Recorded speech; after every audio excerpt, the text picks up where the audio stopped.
പുതിയൊരു വീഡിയോയിലേക്ക് സ്വാഗതം. എപ്സൺ L3212 എന്ന പ്രിന്ററിന്റെ ഡ്രൈവർ എങ്ങനെ ഡൗൺലോഡ് ചെയ്ത് ഇൻസ്റ്റാൾ ചെയ്ത് ഉപയോഗിക്കാമെന്നതിനെ കുറിച്ചുള്ള ഒരു വീഡിയോ ആണ്. വീഡിയോ കാണുമ്പോൾ ചാനൽ സബ്സ്ക്രൈബ് ചെയ്യുക, ഫോളോ ചെയ്യുക, കമന്റ് ചെയ്യുക, ഷെയർ ചെയ്യുക. നേരെ വീഡിയോയിലോട്ട് പോകാം.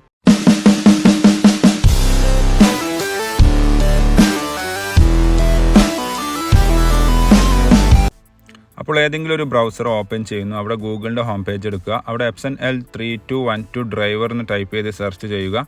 ഇവിടെ സെർച്ച് ലിസ്റ്റിൽ നിങ്ങൾക്ക് കാണാൻ സാധിക്കുന്നത് എപ്സൺ L3210 ആണ്, മറ്റൊരു പേരായിരിക്കും.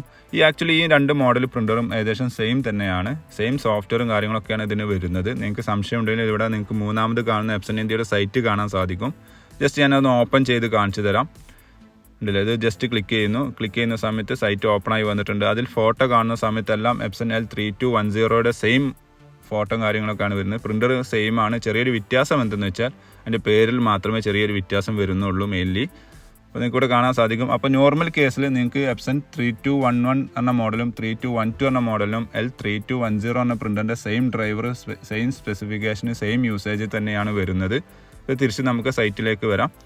അപ്പോൾ ഇവിടെ നിന്ന് ഡ്രൈവർ ഡൗൺലോഡ് എന്ന് സെർച്ച് ചെയ്ത് കഴിഞ്ഞാൽ ഇവിടെ ഫസ്റ്റ് കാണുന്ന എപ്സൺ L3210 എന്ന പ്രിൻ്ററിൻ്റെ ഡ്രൈവറാണ് കാണുന്നത്. ജസ്റ്റ് ആ സൈറ്റ് ക്ലിക്ക് ചെയ്യുന്നു. ഫസ്റ്റ് കാണുന്ന സൈറ്റ് തന്നെ ഓപ്പൺ ചെയ്യുക. അവിടെ നമുക്ക് ആദ്യം ചെയ്യാനുള്ളത് നമ്മൾ ഓപ്പറേറ്റിംഗ് സിസ്റ്റം ഏതാണെന്നുള്ളത് സെലക്ട് ചെയ്യണം. ഞാൻ ജസ്റ്റ് അവിടെ ക്ലിക്ക് ചെയ്ത് കഴിഞ്ഞാൽ നമുക്കിവിടെ വിൻഡോസിൻ്റെയും മാക്കിൻ്റെയും കുറേ വെർഷൻസ് കാണാൻ സാധിക്കും. അതിൽ ഇതേപോലെ ബ്രാക്കറ്റിൽ ഡിറ്റക്റ്റഡ് ആണ് കാണിക്കുന്നില്ലേ, അതാണ് നിങ്ങളെ വിൻഡോസിൻ്റെ വെർഷൻ വരിക. ജസ്റ്റ് അത് സെലക്ട് ചെയ്തതിന് ശേഷം അതിൻ്റെ അടുത്ത് കാണുന്ന ഗോ എന്നുള്ള ക്ലിക്ക് ചെയ്ത് കഴിഞ്ഞാൽ ഈ പേജ് ഒന്ന് റീലോഡായി വരുന്നതാണ്. അതിനുശേഷം താഴോട്ട് ഡ്രൈവേഴ്സ് എന്നുള്ള ക്ലിക്ക് ചെയ്ത് കഴിഞ്ഞാൽ അവിടെ രണ്ട് ഓപ്ഷൻ ഉണ്ട്. ഒന്ന് സ്കാനർ ഡ്രൈവറും രണ്ടാമത് പ്രിൻ്റർ ഡ്രൈവറും. പ്രിൻ്റർ ഡ്രൈവറിനെ നേരെ കാണുന്ന ഡൗൺലോഡ് എന്നുള്ള ക്ലിക്ക് ചെയ്ത് കഴിഞ്ഞാൽ ഇതേപോലെ നെക്സ്റ്റ് പേജിലോട്ട് വരും. അവിടെ അക്സെപ്റ്റ് എന്നുള്ള ക്ലിക്ക് ചെയ്യുന്നു. അവിടെ നിങ്ങൾക്ക് ഇവിടെ കാണാൻ സാധിക്കും എപ്സൺ L3210 സീരീസ് എന്നാണ് കൊടുത്തിട്ടുള്ളത്. കൺഫ്യൂഷൻ വേണ്ട, സെയിം സോഫ്റ്റ്വെയർ തന്നെയാണ് വരുന്നത്. ഫയൽ ഡൗൺലോഡ് ആയി കഴിഞ്ഞാൽ ഡൗൺലോഡ് ചെയ്ത ഫയലിൻ്റെ അവിടെ ഡബിൾ ക്ലിക്ക് ചെയ്യുന്നു. അതോടുകൂടി ഇൻസ്റ്റാളേഷൻ ഫയൽ ഓപ്പൺ ആയി വരുന്നതാണ്.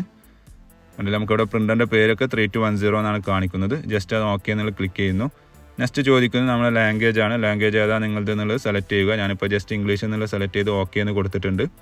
ഇവിടെ എഗ്രി എന്നുള്ളത് ടിക്ക് ചെയ്യണം, അല്ലെങ്കിൽ സെലക്ട് ചെയ്യണം, എന്നിട്ട് ഓക്കെ എന്ന് കൊടുക്കുന്നു. അതോടൊരു ഇൻസ്റ്റാളിങ് നടന്നുകൊണ്ടിരിക്കുകയാണ്. പ്രത്യേകം ശ്രദ്ധിക്കുക, USB കേബിൾ ആൾറെഡി നിങ്ങൾ കണക്റ്റഡ് ആണെങ്കിൽ റിമൂവ് ചെയ്യണം. ഇതേപോലെ USB കേബിൾ കണക്ട് ചെയ്യാൻ ചോദിക്കും, ആ സമയത്ത് മാത്രമേ കണക്ട് ചെയ്യാവൂ. ഇപ്പോൾ ഞാൻ എൻ്റെ ലാപ്ടോപ്പും പ്രിൻ്ററും തമ്മിൽ USB കേബിൾ കണക്ട് ചെയ്തിട്ടുണ്ട്. കണക്ട് ചെയ്ത് കഴിഞ്ഞാൽ ഇവിടെ ഇത് target printer has been detected എന്ന് കാണിച്ചതിന് ശേഷം printer driver installation configuration successfully എന്നുള്ള മെസ്സേജ് വരും. ഇതോടുകൂടി നമ്മൾ ഇൻസ്റ്റാളേഷൻ പ്രോസസ്സ് ഏകദേശം കംപ്ലീറ്റ് ആയിട്ടുണ്ട്. ഇനി നിങ്ങൾക്ക് നിങ്ങളുടെ സോഫ്റ്റ്വെയറിനോ വേർഡിനോ PDF എവിടെ നിന്ന് വേണമെങ്കിൽ പ്രിൻറ്റ് ചെയ്യാവുന്നതാണ്. കമ്പ്യൂട്ടറിൽ നിന്നും പ്രിൻ്റ് കൊടുക്കുന്ന സമയത്ത് എന്തെങ്കിലും എറർ കാണിക്കണമെങ്കിൽ സിസ്റ്റം ഒന്ന് റീസ്റ്റാർട്ട് ചെയ്താൽ മതി, പ്രോബ്ലം സോൾവ് ആവുന്നതാണ്. കൂടുതൽ വിവരങ്ങൾക്ക് വേണ്ടി ചാനൽ സബ്സ്ക്രൈബ് ചെയ്യുക, ഫോളോ ചെയ്യുക, കമൻറ്റ് ചെയ്യുക, ഷെയർ ചെയ്യുക. Thank you for watching my video.